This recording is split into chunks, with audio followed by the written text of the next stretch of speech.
This conference will now be recorded. Good afternoon, everybody, and welcome to another edition of Squash Canada's Coach PD webinar series. Today's presentation is being presented by Glenn Mulcahy of Paradigm Sports on the topic Coaching Beyond the Game. This presentation is going to focus on the characteristics of great coaches, emphasizing on the importance not only to focus on the initial building blocks of coaching, competence, tactics, practice planning, and more, but also to focus on connections and relationships, developing confidence and characteristics of athletes. So Glenn is going to get into that at length. If you have any questions throughout the presentation, this is designed to be a bit of an interactive presentation, so please don't hesitate to unmute yourself and ask Glenn questions as we go along, or you can certainly save your questions to the end of the presentation. So with that being said, take it away, Glenn. Thanks, Jeff. I look forward to this. This is a couple of firsts. I've cleaned up my deck a little bit, so it's a little prettier. And we're going to be doing an interactive activity that I did recently during another workshop that I'm excited to do with all of you. So this presentation is one that I've done many times across the country. One that I'm very passionate about because I believe there's so much more to coaching than just the X's and O's. So that's mainly the theme. And without further ado, because to respect everybody's time, I know that you're doing this on your lunch hour, we'll jump right into the presentation. So first couple of questions, and just planting the seed, and not going to open it up for group discussion. But one of the things that parents are looking for all the time is, when they're looking for great coaches, they want to determine what it is that the coaches have in terms of their toolbox.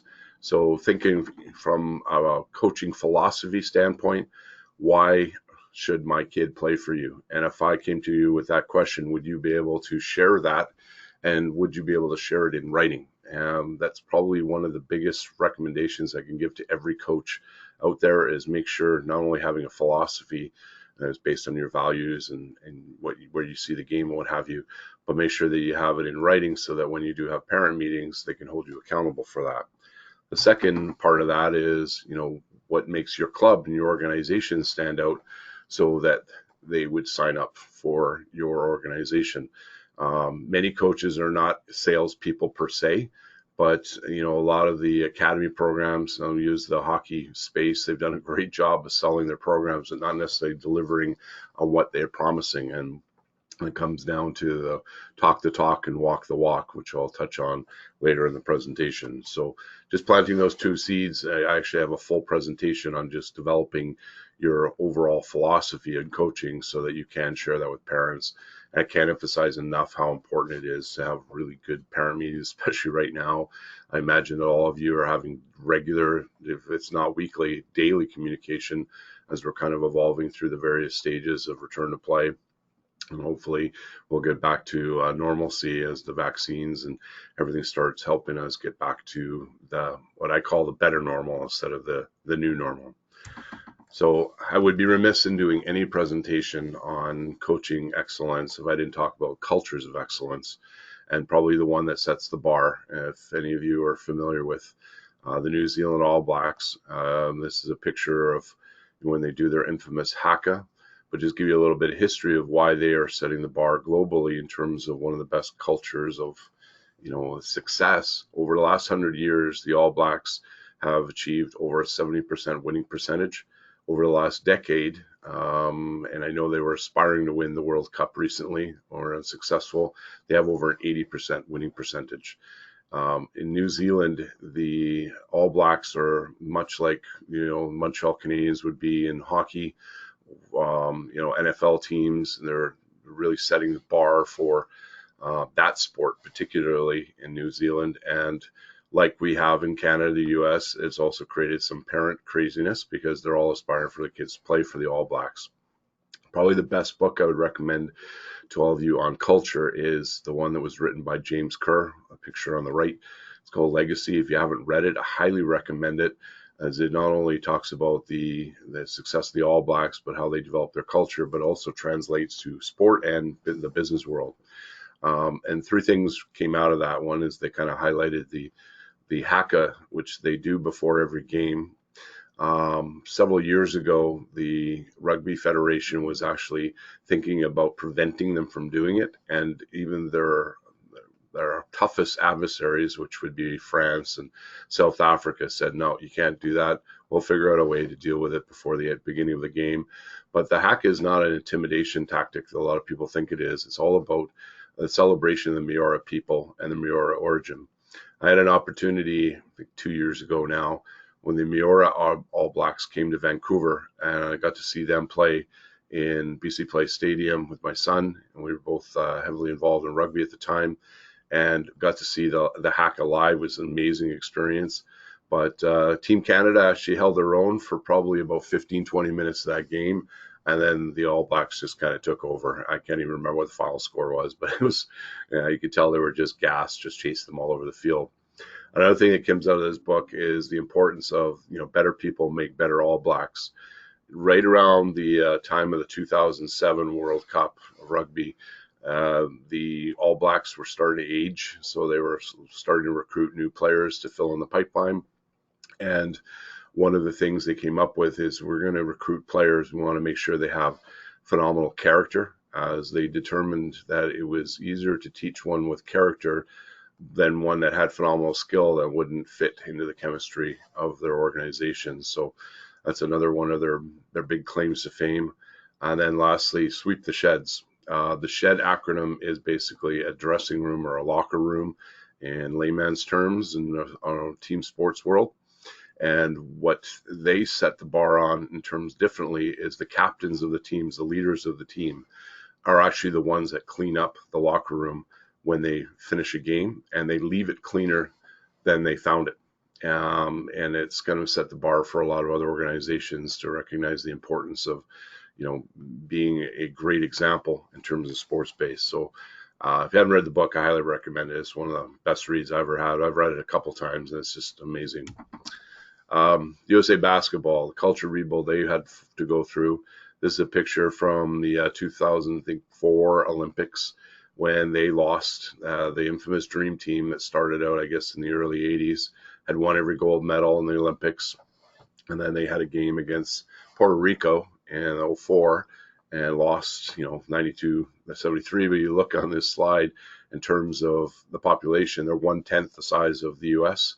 And the big result of that is they said, we've got to go in a different direction coaching wise. We have to figure out a best way so that we can get back on track. And what they did is they hired Coach K, Mike, who is the head coach of the University of Duke, now the all-time winningest coach NCAA Division I basketball history. And what he did, and Kobe Bryant, sadly, who passed away a year ago, identified right into the process, is he brought them together as a team. Instead of having a whole bunch of prima donna, star athletes, so to speak, made sure that they recognized what their roles would be when they came in. And in 08, 12, and 16, they went back on to a gold medal run. Quote to the side, he basically reinforced the importance of the name on the front of the jersey is more important than the one on the back. And that's something I've always believed in. If you're not encouraging team first philosophy, then you're never going to really be able to take your teams to a great level. I'm going to try this video, and if you're still hearing me, Jeff, in terms of if the video quality isn't bad, I can turn up the speakers louder. But those of you that follow European football, North American soccer, Iceland in the early 2000 era, their football federation came together, and they determined they did not want to be dead last in the world any longer. They were at one point ranked 132nd in the globe, and they were a very small country. There's about 325,000 people there, and they decided they were going to invest in their football program, and so much so they actually made a pretty good run at about 8 to 10 years after the fact. So the first thing they did is they invested heavily in terms of a long-term player development, LTAD, whatever acronym you want to use, program, invested highly in their coaching certification. So every coach in Iceland now is certified at the highest level, regardless if they're coaching 5-year-olds, 10, 18. The coach of the national team that actually took them to the Euro Cup, and this Iceland Viking Klopp was the result of that. He started with 5, 6-year-olds. His day job is a dentist. His night job is coaching the national team. And they went on to Euro Cup in 2016, and they won against England, which was unheard of. And then I think in 17 or 18, they went on and they actually qualified for the World Cup. Canada has still not qualified for the World Cup since 1986, but their ranking went from 132nd in the world to 22nd, which was staggering. The other thing that they invested in was the state-of-the-art facilities. There's 5 of them across their small country, and it was all public funded. The video I'm about to play is the celebration they had. It's all now deemed the Iceland Viking Clap, and the Minnesota Vikings in the NFL kind of stolen a little bit. And it was their infamous Viking Clap. So here we go.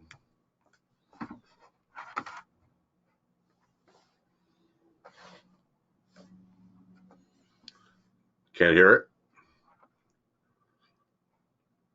Jeff, can you hear it? Because I've got no audio on my end. No, it's not coming through, Glenn. That's a bummer. It was working for me earlier. It might be this platform. Man, I'm bummed because the last couple I've done for you worked fine. Yeah.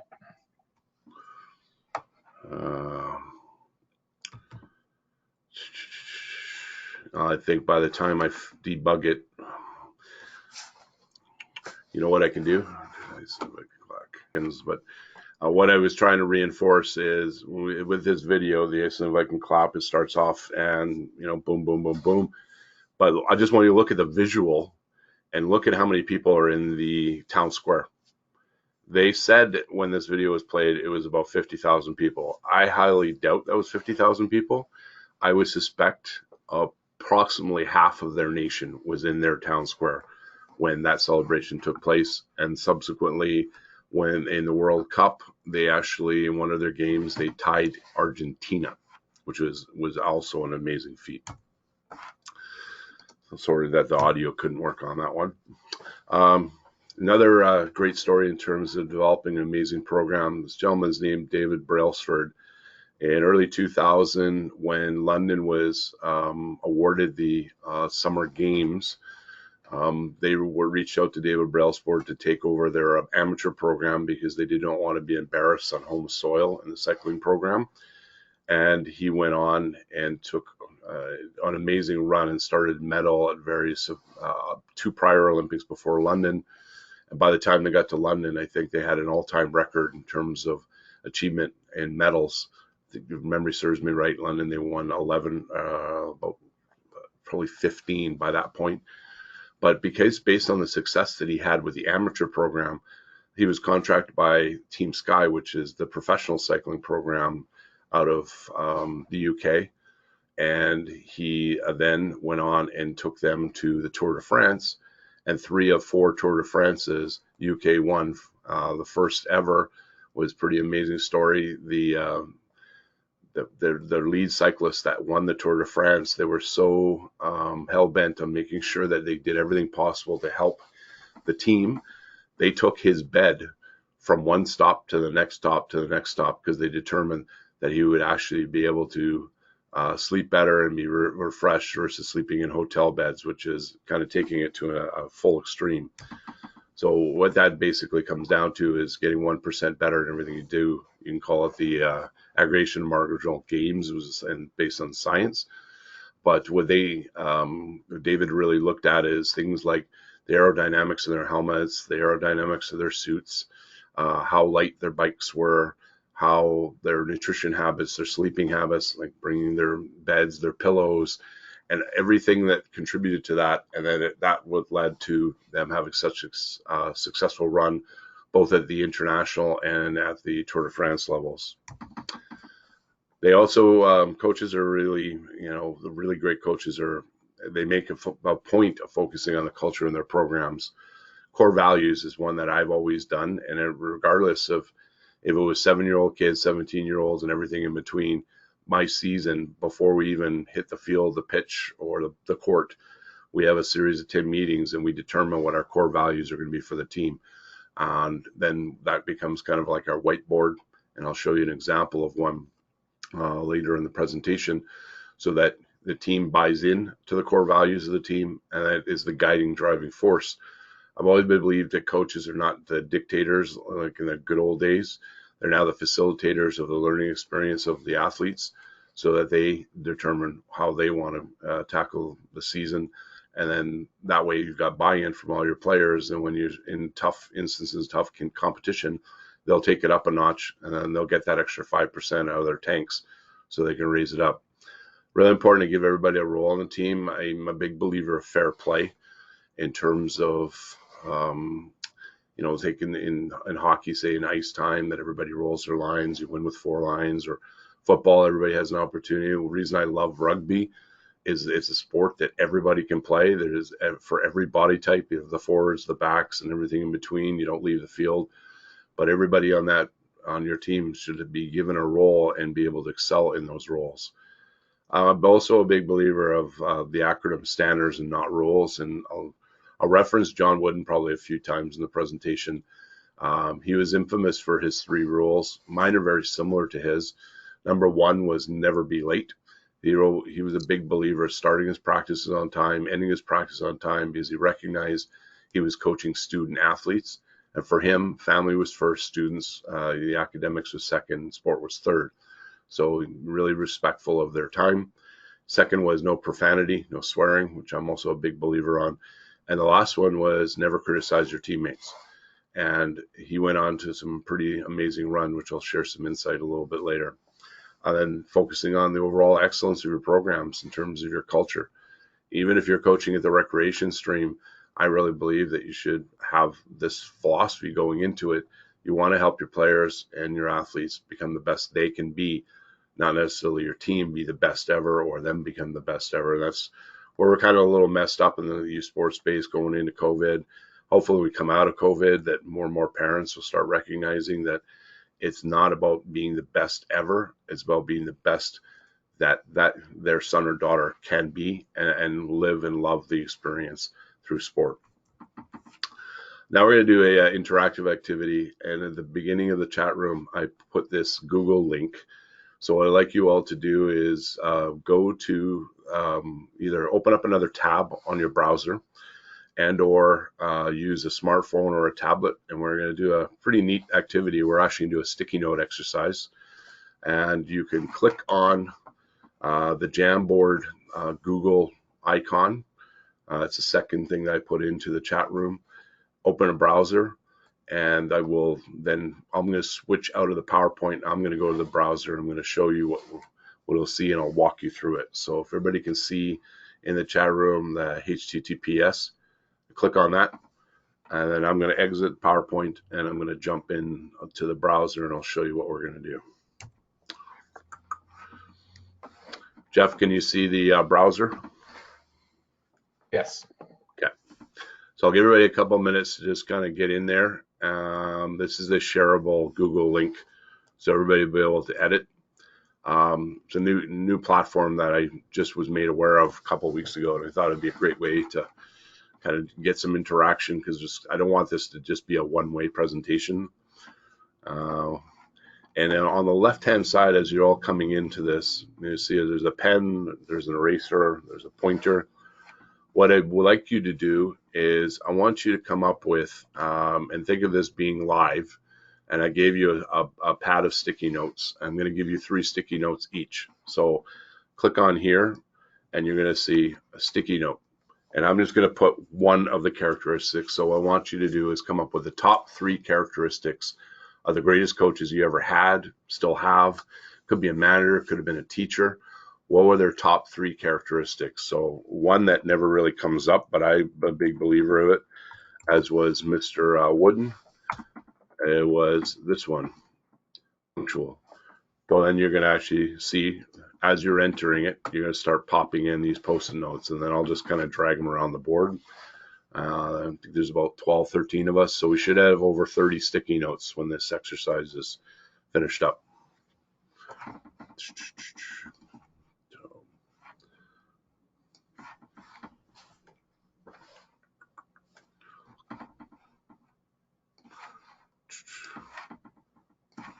Just trying to separate them so everybody can kind of see them.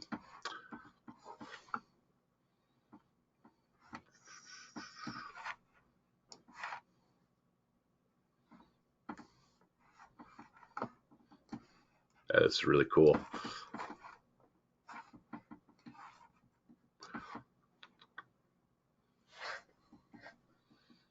Before we got about 3 or 4 people. Give a little bit more time.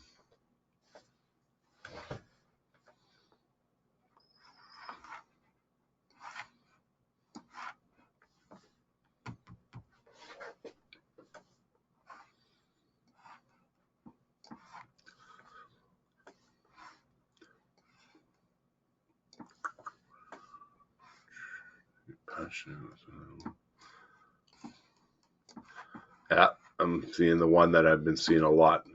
Just so you know, I didn't use this. I used a word cloud, and I actually, Jeff, the last time we did this, I want to change it up a little bit. I probably did 17 coach clinics in the fall, and the fun came up a lot.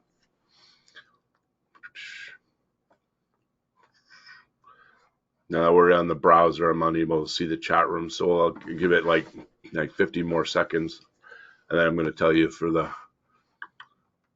Oh, somebody's a great typer. Imagine being a sticky note when you're handwriting these. They're not necessarily that detailed, but that's awesome.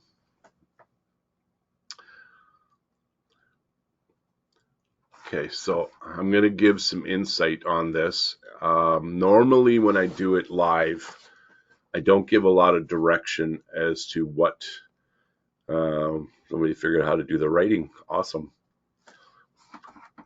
Is I would draw a line halfway through and I would ask you after the fact, okay, so now let's take the characteristics. If what you wrote down on your sticky note pertaining to the coach's knowledge, put it on one side.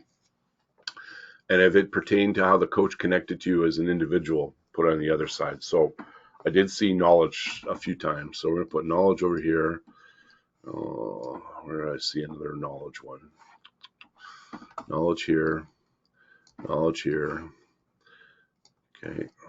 And basically all the other characteristics that we're seeing pertain to connection piece. Punctual, maybe not so much. Supportive, belief, high emotional intelligence, calm, ethical, respect, honest, storyteller, structure, maybe structure probably be in the knowledge side, fair.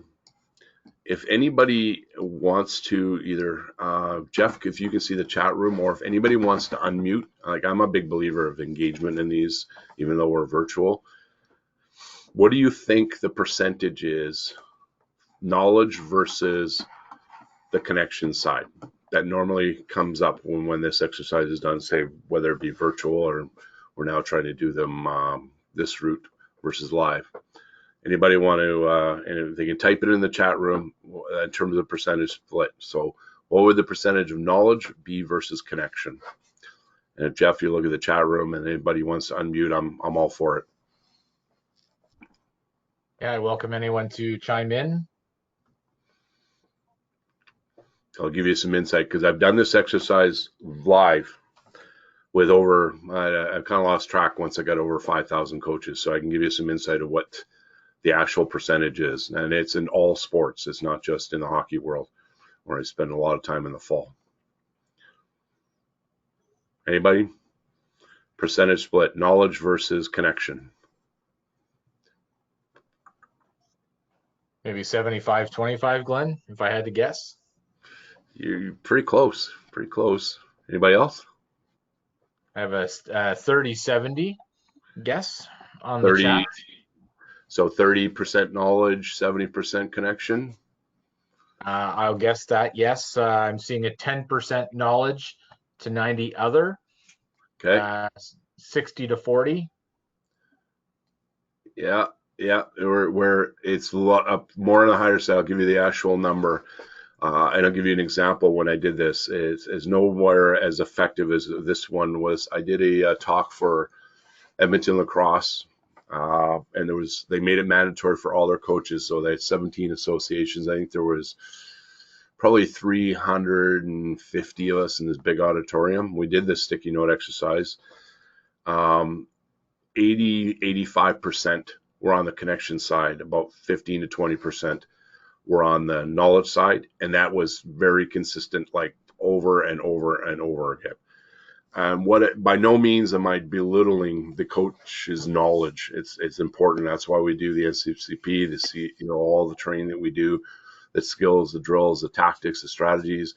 I would be remiss in saying that now I'm an expert in coaching your sport. By no means you're the experts in your sport, but the sooner that you add that and really focus on the emotional intelligence. What I find out a lot of times when I do these webinars is we have, I'm coaching preaching to the choir. You're already there, but the more that you add to your wheelhouse, that whole relationship and that connection piece, that's instrumental. And it's fortunate that we're starting to see that evolution in coaching. So thanks for participating in that exercise. And now I'm going to get back to the actual PowerPoint. So here we go. I'll just show you an example of one that I did via word cloud. So current slide. We're back to showing the PowerPoint, Jeff? Correct. Okay, good. Okay, this is another sticky note exercise I did like 2 weeks ago. And what I'm trying to highlight here, we're going to get to it, and I'll show you the word cloud. So, a lot of similar stuff that all of you shared. So fun, patience, listening, expectations, caring. Now, this workshop that I did was a transformational coaching workshop based on Jean Cote's work. So everybody that was in this was all in emotional intelligence, kind of, they knew what it was all about. And then this is a screenshot I took from one of the coaching clinics I did in the fall. In the competitive stream, these are coaches that are coaching 13, U13 and up in the competitive hockey world. And 10 years ago, if I would have done this exercise, I guarantee that a lot of the stuff that you're seeing here wouldn't have been here. That word fun blew my mind, because when I talked about making it fun 10 years ago, coaches were just looking at me, you're nuts. Respect, leadership, understanding. But I've now showed you, we did the exercise, we've seen the sticky note, and then now we're at the word cloud. Has anybody seen the word winning? Anybody? Can you see it on this one? And I didn't intentionally pull up this slide. This is what, literally 17 clinics. I will share with you, at no point have I ever seen that word from coaches. When you ask kids, why they play sports, they're going to say fun. And then what's fun about the sport? They're going to tell you a whole bunch of different things. They're going to say their coaches treated them with respect. They got to play with their buddies. They had, they were enjoying the experience. They got along with their teammates. They had an opportunity to work on their skills. And they're going to give you a whole bunch of myriad answers. Same thing. I've never, on all the years I coached and I surveyed teams while they played, because I want to get a sense before the beginning of the season. And I kind of keep track of that, and it helps synthesize them. Never have seen the word winning. Now, whereas the space that we're in, the space that evolved pre-COVID, hopefully we're going to change a little bit, because we've had a year and then some of reflection of how to make the sports sector better, that we kind of get out of that, focus on winning at all costs and recognizing it's about fun at all costs. It's about the kids and helping them become better and become better people. So we're not going to Menti. I mentioned John Wooden earlier. In the U.S., he is affectionately known as the GOAT, aka painfully Tom Brady of the NFL, greatest of all time. If you're not familiar with him, he 60s and 70s, he was coaching the UCLA, and took him 16 years before he won his first national championship. He went on an amazing run, I think 10 total. 5 consecutive years. There was a run of 2 years back to back where they had 88 consecutive wins. I had some pretty amazing players that played for him. Kareem Abdul-Jabbar being one of them, Bill Walton being another one, both Hall of Famers in the NBA. And every single player that was interviewed after he passed away, they asked what made John Wooden such a great coach, is that every single one of them would say that he helped them become better people. And that was really what it was all about. And by doing so, he went on such an, had an amazing run with his teams and has been recognized being one of the greatest coaches of all time. This quote is one that we've shared on our platforms, and probably one of my favorite. A good coach can change a game. A great coach can change a life. Another great coach that you've probably not heard of, Urko Westerlund. Finland hockey has really gained a lot of momentum because they invested heavily into their long-term player development about 10 years ago. Last year, they were successful in winning like U18 World Championships, had a great run. A lot of their players are having great runs in the NHL. Urko Westerlund is one of those coaches that helped them develop as a country. He's now coached for over, probably 25 years. And this picture, albeit blurry, is one from the 2006 Winter Olympics when they won silver medal. It was a huge celebration for Finland. And he was interviewed after that, and the journalist asked him, so, okay, you've coached for a very long time. What has led to your success, and what helped you achieve this amazing accomplishment? And he shared that, he'd been at it after about 15 years. He realized just what little he knew. And 20 years in, he realized truly what it was really all about. It wasn't about the wins and losses, the X's and O's, the systems, the tactics, the strategies. It was all about coaching the person. Another amazing coach, apologize for the hockey anecdotes, was kind of the big space that I live in. But Jerry York is the all-time winningest coach in NCAA Division I history. He was inducted to the Hall of Fame, I believe, last year, if not the year before that. And in his acceptance speech, he said, "We're not coaching pucks, we're coaching people." He's been instrumental in helping a lot of players, coaching at Boston College, go from there, going into the NHL. And all of those players said that if it had not been from Jerry, they would probably never reach that level. But he also helped them become an amazing adults as they evolved from, going there at 18 years old. And by 22, they were mature enough to get into the NHL. But probably the best coach of all time, and I believe, and especially because I'm biased in Canada, you've probably never heard of him, is Claire Drake. 60s and 70s, coached the University of Alberta Golden Bears. He's the most successful coach in CIS history, and with 28 seasons, 600 and almost 700 wins. But he is the only coach of all time, of his 6 national championships that he won in hockey. One year, he also won a national championship in football. He's probably the only coach ever of all time that has coached, 2 national championships, 2 different sports in the same season. And Claire was also instrumental in the initial building blocks of the CAC, Coach Association of Canada, the NCCP, particularly the hockey space, creation of the skills manuals. He was doing video work in the 60s, and he's probably one of the smartest individuals, and a lot of people that have been in my clinics that have had an opportunity to play either for him or against him said he was by far the smartest coach they ever knew, but he was the most genuine, and he truly, truly cared about his players. And a lot of them went on to do some amazing things. So he's our Canadian, equivalent of John Wooden. A lot of people have not heard of. Theodore Roosevelt, if you've not, he's probably one of the quoted or most quoted presidents of all time. Teddy, no one cares how much you know until they know how much you care. And that caring component, when I've done the word cloud exercises and or the sticky notes, probably top 3 of all the great, when I ask great characteristics of coaches: caring, compassion, empathy, a real connection piece of getting to know your players.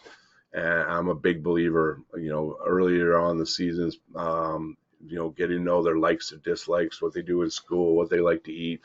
The more you get to know about your players, when times are tough, like the Canucks right now are in a tough grind against Eastern Canada teams and our revamped North Division, they'll go to the end of the earth for you if you really know how to push their buttons.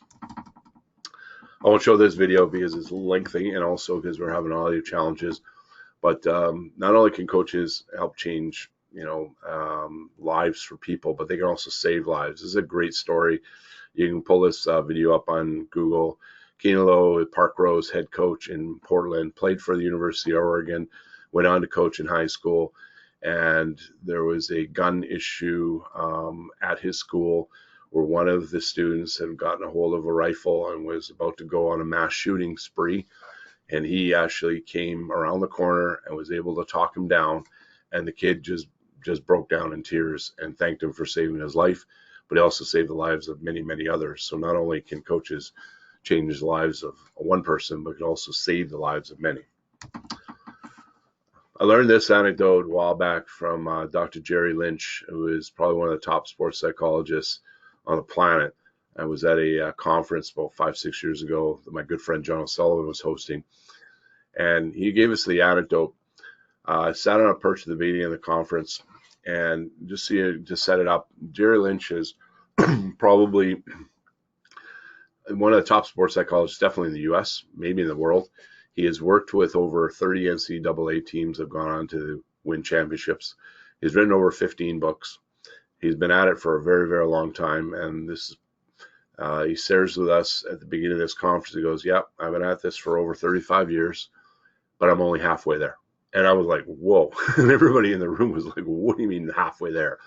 And he gave the analogy that even though he knows so much, that there's so much more to learn. And kind of an epiphany moment for me, because it was right around the time when I was really going down this path about 6-7 years ago to really, build on my skill set as a coach and also help others get better. So, because, think of where you're at right now. You're just at the tip of the iceberg. If you're in it 10-15 years, and then once you realize, wow, there's so much more to coaching, dip in below, that water level in terms of who you really can be as a coach and what impact you can have with your athletes.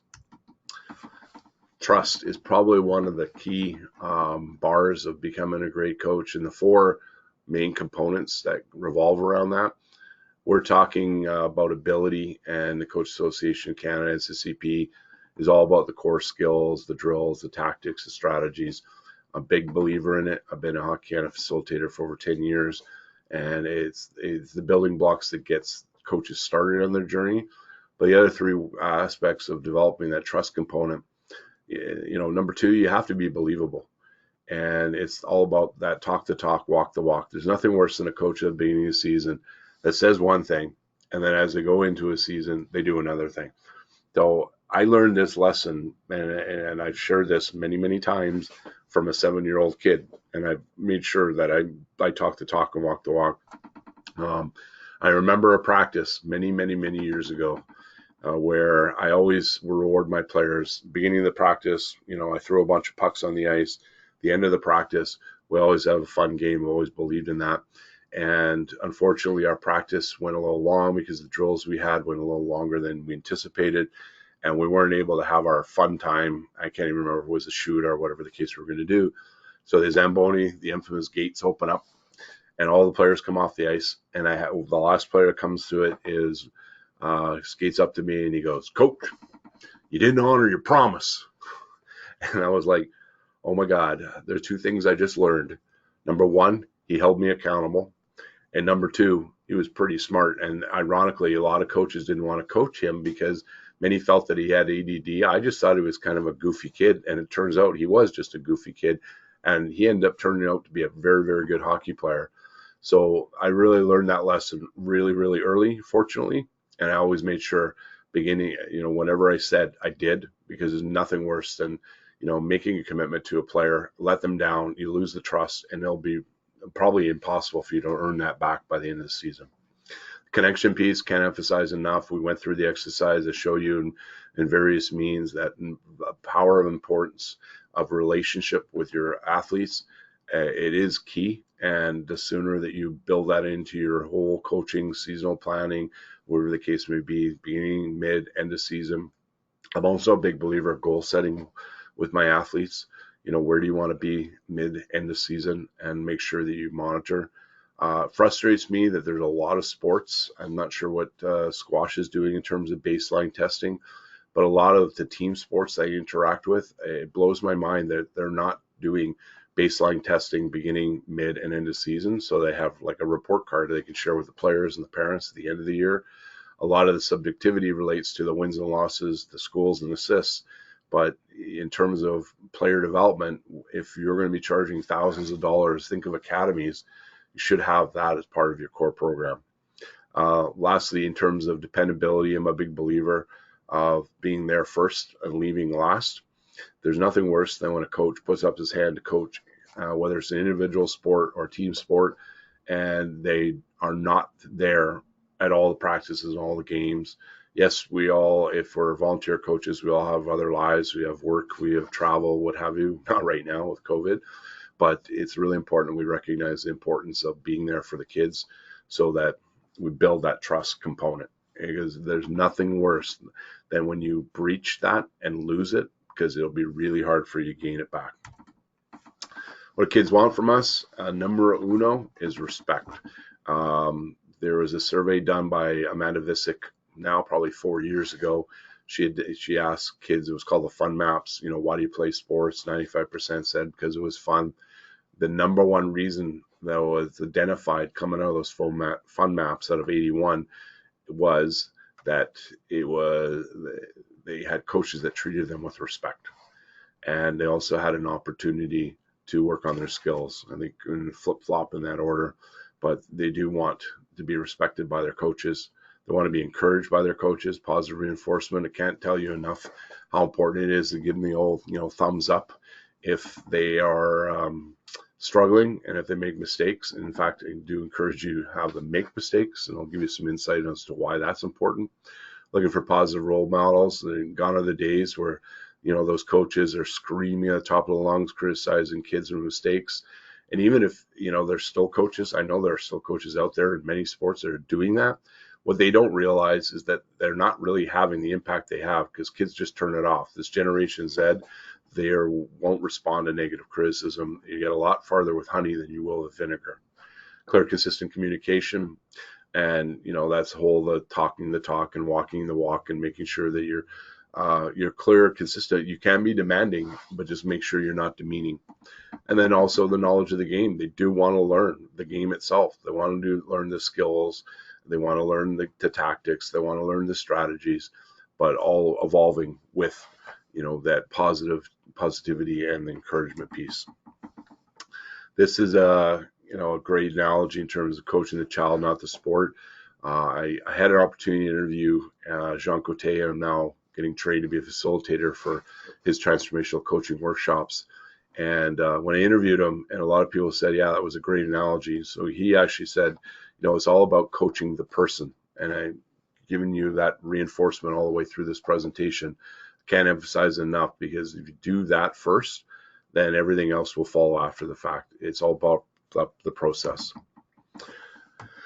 Another book I'm going to recommend to you, if you've not had an opportunity to read it, chances are if you're on this webinar, you probably have, but if you haven't, I highly encourage you to do it. And by no means am I getting any compensation to do this.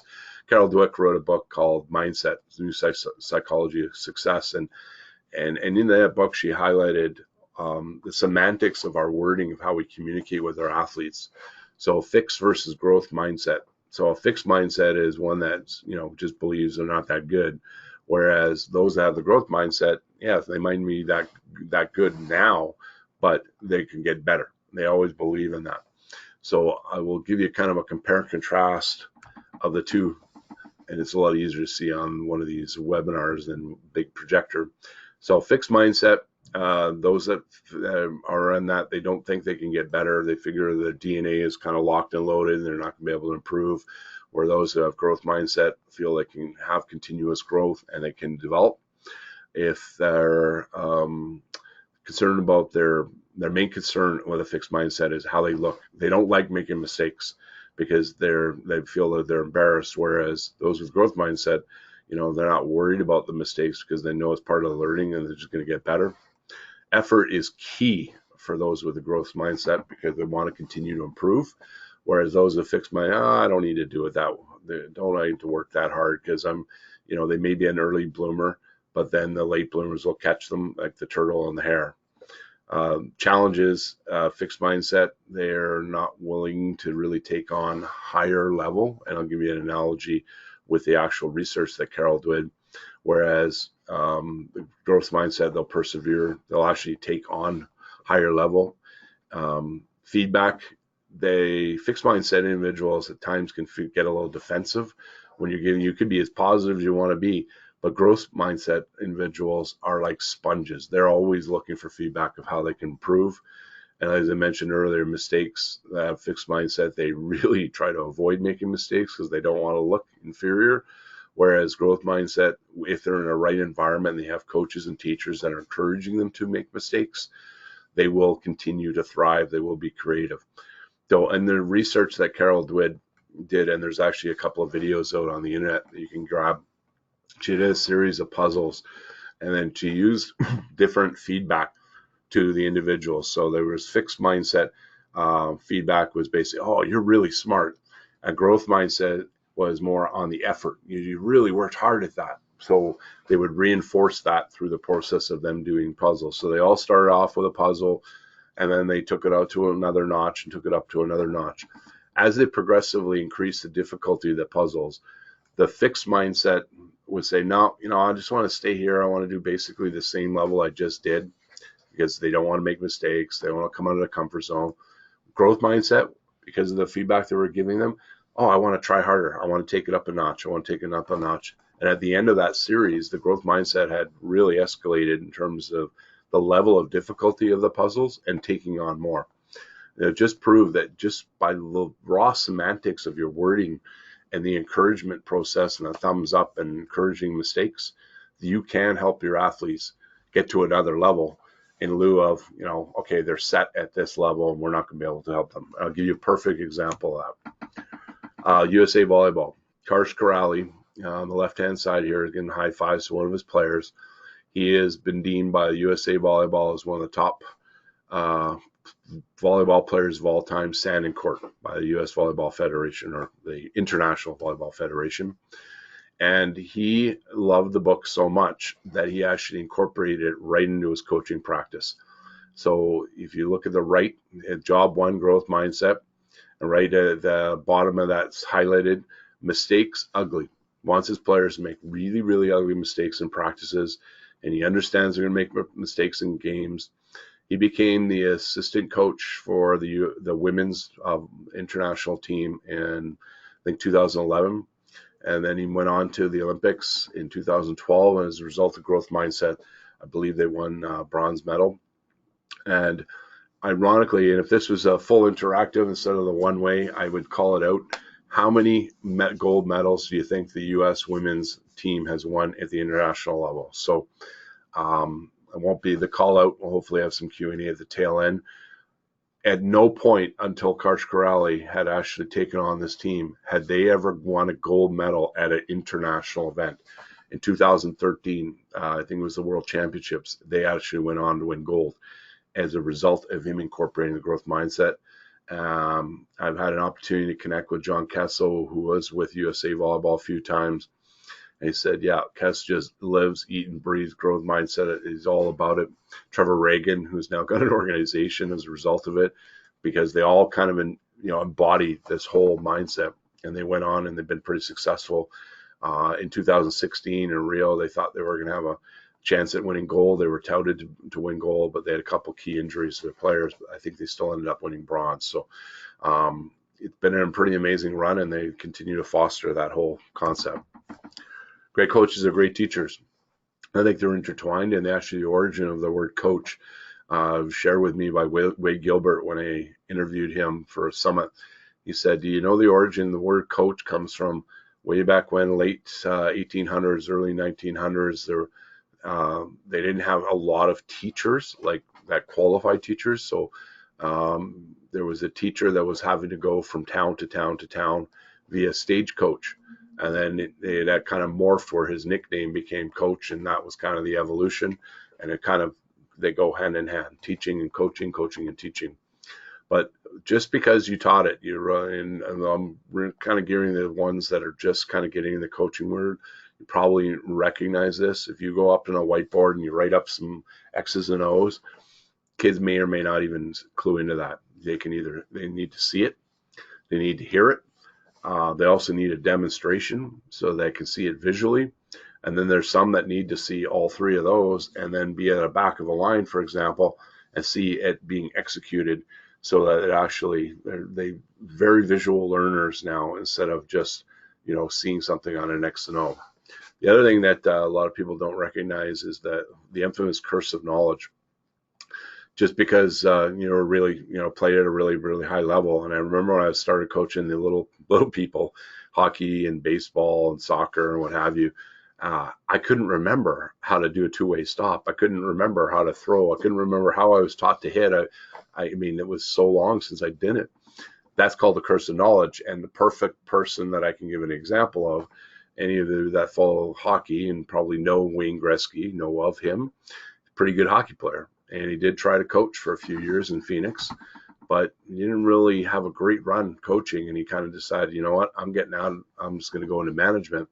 And the reason there is he couldn't take his level of thinking, because that was one of his claims to fame, was so cerebral, could see the game better than anybody else, couldn't bring it down to a level of players that he was coaching. So you got to make sure that you can relate to your coaching and use language as appropriate. And that whole communication piece is really key. So you avoid that whole curse of knowledge. Pat Summitt, probably another one of the greatest coaches of all time. Sadly, we lost her in her early 60s, suffered Alzheimer's. She is infamous for the life skills that she taught her players. Coach at the University of Tennessee, and went on to win a number of national championships. The definite dozen on the quote sheet on the left. But big things that came out of her is clear coaching philosophy, very clear with her players, very clear with, where she wanted to take the teams. But every year knew she had a new group of players and was starting over. So reinforced her philosophy, had it in writing. She really was a big believer in building relationships with her players. And I've been fortunate to have interacted with a couple of former players of hers that have now gone into the coaching space when I've been at summits in the States, and they shared all the same anecdotes. She really believed that sport was not just about becoming, good at the sport. It was also a big driver for teaching life skills through the sport. So that was her whole claim to fame. And then also making sure it kept the sport in context, that it was, person first, student or academic second, and sport third. And she went on to have an amazing career, and so many athletes were saddened when she passed away. Okay, the parent concept that always comes up in in these talks, and we can talk a little bit more and give some Q&A. I've done a lot of parent education as well. And what's important for you to teach parents is recognizing that it's about the kid's journey, not the parent's journey. And I quite often, when I'm interacting with coaches, they'll come up to me either during or after a presentation, and first question they'll ask me is, how do I deal with parents? And I don't know how many of you are facing those challenges, but the first thing that you've got to reinforce, whether it's a parent meeting at the beginning of the season or your interaction throughout and interaction you have with them, is reminding them that it's their kids' journey first. If they try to live vicariously through the kids and they take the keys away from the kids, that's probably going to lead to them pulling out of the sport they maybe have loved or once loved and never return back to it. The other thing that I'm a big advocate for is making sure that it's safe to fail, both from a coaching perspective. So making sure that you recognize your players are going to make mistakes, reinforce the importance of making mistakes in practices so they can come out of their comfort zone, be creative, but also reinforcing the importance to parents so that they know they are going to make mistakes and we can't force that hand. And the criticism that the kids are taking is something that we got to try to nip in the bud. Whatever acronym you want to use for the long-term athlete development, Sport for Life is now on version 3.0. They went from LTAD, now they're LTD. US has the American Development Model. Hockey Canada has long-term player development. But the reality is it's the turtle versus the hare. It's a long-term process to develop the skills of any sport, with the exception of the early entry sports. Those two would be gymnastics and figure skating, only because on the female side, when they mature and they get into, past puberty, their body will less, adept towards that sport. And you see a lot of early success, especially in gymnastics, like 13, 14, 15, 16 years old. So early entry sports are one for specialization, but making sure that we discourage that from all other sports because they're late development sports. Can't emphasize enough the importance of, please let the kids or leave them alone on the ride home. When a kid has a bad game, they know it. When they have a bad performance at a tournament, they know it. They don't need to be reinforced by the parent. And one of the things that I highly encourage parents to do is try to make that experience both to and from the games a positive one. So in lieu of being negative, because NCAA athletes were surveyed a few years ago, I can't remember how many total, but the worst memory of NCAA Division I athletes that they shared was the ride with their parents, the intensity and the over communication and the criticism and what have you. And if they would have just left them alone, who knows where they would have went on to play. And last but not least, and the big one for me, just love watching them play. My mother used to share that with me. My good friend John O'Sullivan highlighted that from Bruce Brown from Proactive Coaching in his TED Talk. And the importance of recognizing, just love watching them play, because at some point their journeys will be over and you want to look back on it and say, they had a lot of fun, they enjoyed it, they learned a bunch of skills, it became, lots of great friends. The wins and losses, they're part of the process, but the end result is we want them to be active well beyond 13, 14, 15 years old, which sadly Canada, the US, and a lot of other countries are seeing some pretty high attritions where kids are pulling out of sport. So to keep the whole journey for them in perspective. So I wish I could get this audio glitch to work, but I'll show you the guy, and I want you to go and Google this, and I'll also put it in the chat room when I escape out of the PowerPoint. David Belial did such an amazing post-game chat that I was going to wrap up and then open it up for Q&A. Highly encourage you to go look for this. I'll go find the link for it, and I'll put it in the chat. But this debrief was based on, it was when the Little League World Series team, the coach from Boston, got knocked out in the semifinals. I'm personally not a big fan of the Little League World Series. I think it's way too early for kids to become that competitive. But I will share an anecdote. I had a student work for me a couple summers back as a co-op student, and he was the last cut of his Little League World Series team that went on to play, and they were from South Surrey in British Columbia. And about 6-7 years later, he actually got an NCAA full ride scholarship, and none of the other players on that team did. So even though he got kind of, it was a real tough challenge when he got released from the team, he was determined that he was going to go on, and it was just a proof in the pudding that long-term player development is key and believing in the process. So I will escape out of this, and I'll put the link to this video so that you all have it.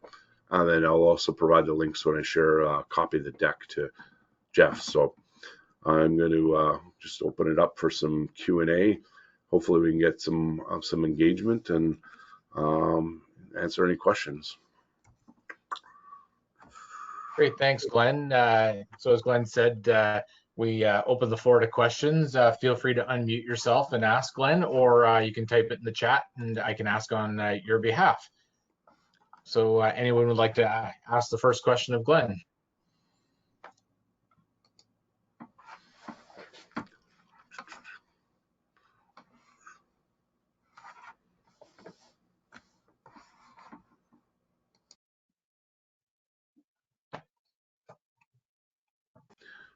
It's a real quiet room, Jeff. Apparently, yeah. Jeff, I've got one. It's Jamie. All right, go ahead, Jamie. Glenn, this is our Director of Athlete Development at Squash Canada, Jamie Nichols. Go ahead, Jamie. Hey, Glenn, amazing presentation. Appreciate it. It's inspiring. It's hard not being out on the field, but you got me going a little bit. Quick question. You mentioned a couple of books. Do you have any podcasts or things that you recommend, like on this sort of topic? In general, there's a ton of different podcasts out there. I mean, I'm a little self-serving. I've done probably about 9 digital summits, and from those summits, I've actually converted a lot of those to podcasts. So there's over 100 on our website, but not through Paradigm Sports. It's through our other platform, For the Love of the Game. So that be one. But I've interviewed a lot of the people that I reference in this presentation, and some great nuggets. Um, Another great podcast, probably one of the better ones out there, is John O'Sullivan, my good friend from Changing the Game Project. And he's probably pushing over 200 podcasts now. So if you're not familiar with Changing the Game, it's just changingthegameproject.com. And then he has a Way of Champions podcast. And Jerry Lynch and him are the drivers of the ship for the Way of Champions conference that they host in Colorado. And there's a whole bunch of other ones out there, like Wayne Goldsmith has got a great podcast in Australia. I don't think Wade Gilbert does podcasts, but anytime you can see anything from Wade Gilbert, he's affectionately known as the coach's doc. He wrote a book called Coaching Better Every Season. So he's one I would definitely recommend. And there's a whole myriad of others. I could probably put a quick list together, and I can tag it as a tail end to this presentation for, references that you could check out. That's amazing. Thanks, Glenn. That'd be great. Hi, Glenn. Can you hear me all right? Yep. Okay. Yeah, that was a really great presentation. I just had one question. Maybe my perspective is a little different because I'm more of a player right now than a coach. I was just curious about, in particular, this knowledge versus the emotional skills. How does that compare to, say, if you're coaching like a professional athlete? Do you think a lot of those skills are still the same value, or is it changed slightly when you're coaching high-level athletes? Well, I'll give you probably the best analogy I can give you there is, you're familiar with the Golden State Warriors, Steph Curry and company? Basketball? Yeah. Right. Steve Kerr, head coach. He's one of the transformational coaches out there. And Phil Jackson before him, who won 11 rings, was totally into this whole coach the athlete first, then worry about the results. And I regret during COVID that I didn't watch the series, The Last Dance. Michael Jordan, if you can get it on Netflix. Phil Jackson was another one of these, relationship-based coaches versus knowledge. Now, he had amazing knowledge, he had amazing systems, but Michael Jordan and a whole bunch of other players. Think of Dennis Rodman. In his book, 11 Rings, Phil Jackson said, Rodman was quoted, he goes, Phil was the only coach they ever had that treated him like a man. And Rodman was kind of an odd duck, right? I think everybody would agree with that. But he ended up becoming one of the best rebounder of NBA history. So even at the professional level, and I've had an opportunity, and I'm humbled all the people who accepted my invitation for like one-on-one interviews, and literally every single high-level coach, whether it's Olympic level, whether it's a professional level, whether it's a national level, every single one of them said that their main focus in help their athletes is focus on them first and the game second. So I don't think it changes. I think where we're starting to see the evolution is this coaching approach that is, obviously professional sport has a lot more resources and then the national sports, the high performance programs, that's starting to trickle down. And what I'm trying to do is bring all this high level stuff down to the community sport level. So coaches at the 5, 6, 7, 8-year-olds understand the importance of the connection piece, because there's nothing worse than, my son had the misfortune to have a couple of overly competitive hockey coaches that all they'd focus on was winning, but they didn't realize the sour taste that are leaving these kids, and they end up quitting. So that's kind of where this is kind of trickling down to, but at the high level, it's definitely there. It's been there for a lot longer than it's been at the community level. Thanks. Yeah, that makes sense. I actually watched that the Michael Jordan documentary, and that was actually one thing. Like one of the big takeaways was how well Phil Jackson got along with the players. Yeah. So yeah, what you said makes sense. Thanks. Yeah, that's the one regret I have. I just was so upside down during that beginning of COVID. I thought everybody said, "You've watched Last Dance?" No, I was reading books, doing webinars, doing all kinds of other stuff. Great, thanks, Cam, for that great question. Glenn, Cam is actually one of our national squad athletes, so that was a great question from Cam, who's getting into coaching but also still playing professional. So great question, Cam. Anyone else with a question, whether in the chat or feel free to unmute your mic. We will make this last call for questions. Anyone with a question? Yeah, Jeff, Go ahead. if that's all right, I'm coming all the way from across the pond, if that's okay. Yeah, go ahead, Mark. So yeah, Glenn, thank you for the presentation. It's been fantastic with what you presented there, and all. I'm a fellow academic myself as well. I'm currently doing a master's in with the underpinning of self-determination theory and stuff like that. The bit I find really interesting at the moment, and I had a wonderful conversation with England squash high performance coach as well about the internalization process into kind of integrated behaviors from the stuff that we as coaches are trying to teach. And I saw it kind of really come out in the bit where you talk about growth mindset. Yep. And getting that, how do we gauge our athletes to go from a kind of a fixed mindset, or possibly that way, into a growth mindset? And I was thinking, I wonder what your experiences are of kind of working with athletes or other coaches actually, about how they might manage that internalization process to then become an integrated behavior. Just know what your thoughts are on that. Well, it all comes down to the reflection piece, for one, from a coaching perspective. But in order for the athletes to embody growth mindset, the coach has to teach growth mindset. And there's a lot of coaches out there. I know I referenced the hockey space. I spent a lot of time in it, but I've coached softball, I've coached rugby. And I've seen a lot of coaches that are kind of predetermined when they do evaluations at the beginning of the season. They kind of pigeonhole the players. Well, this player is a left winger, or that player is, a great outfielder, but they don't really recognize that, well, that skill could transfer to other components, and they kind of preset them and they pigeonhole them.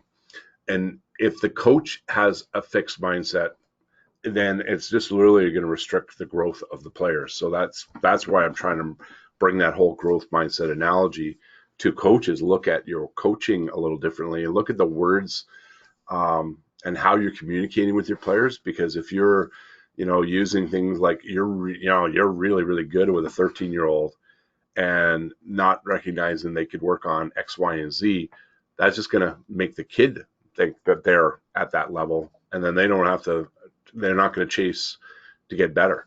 So reflection on in terms of your internalized way you look at coaching, and then also looking at it from a different perspective.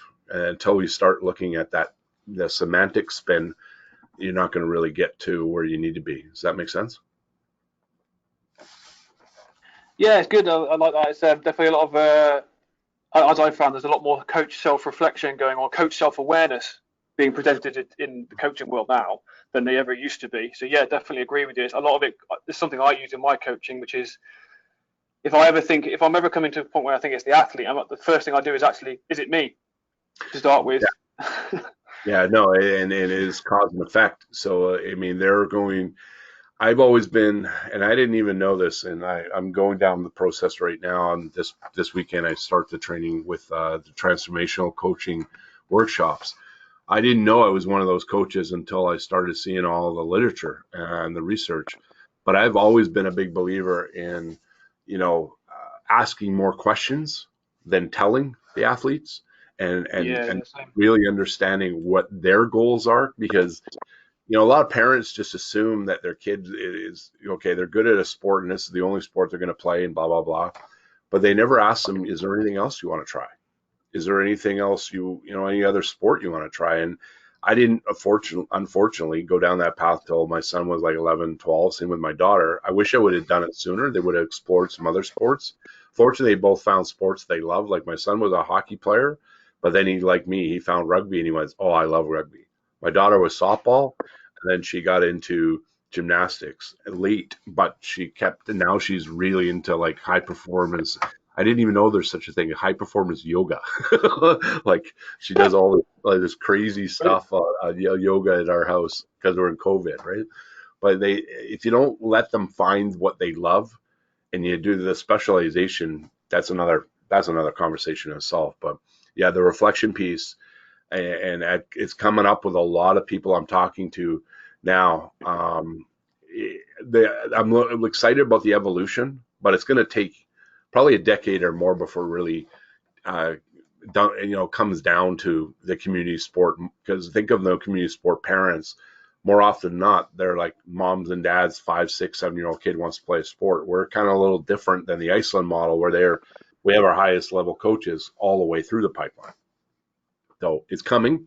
It's painfully been slow. But like I was honest with you with the coach clinics that I did, Dev 1 in the hockey world, this stuff that we talked about, if I would have breached this 10 years ago, I would have been up one side of me, down the other side of me, like they never would have been responded. Last 2 or 3 years, they're totally open for it, which is awesome.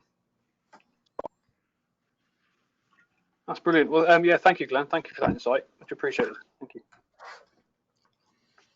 Great, thanks, Mark, for that great question.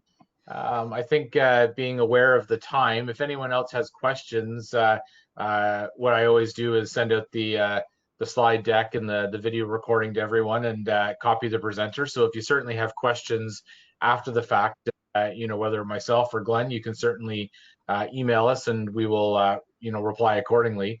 So with that being said, Glenn, thank you so much for today's presentation on coaching beyond the game. It was absolutely fantastic information, and I think everybody on today's webinar, can appreciate all the fine-tuning little things that go with coaching, and outside the box thinking that you talked about. Going forward, for the coaches on the call, just a friendly reminder, we've got some more Squash Canada Coach PD webinars coming up in the next couple of months.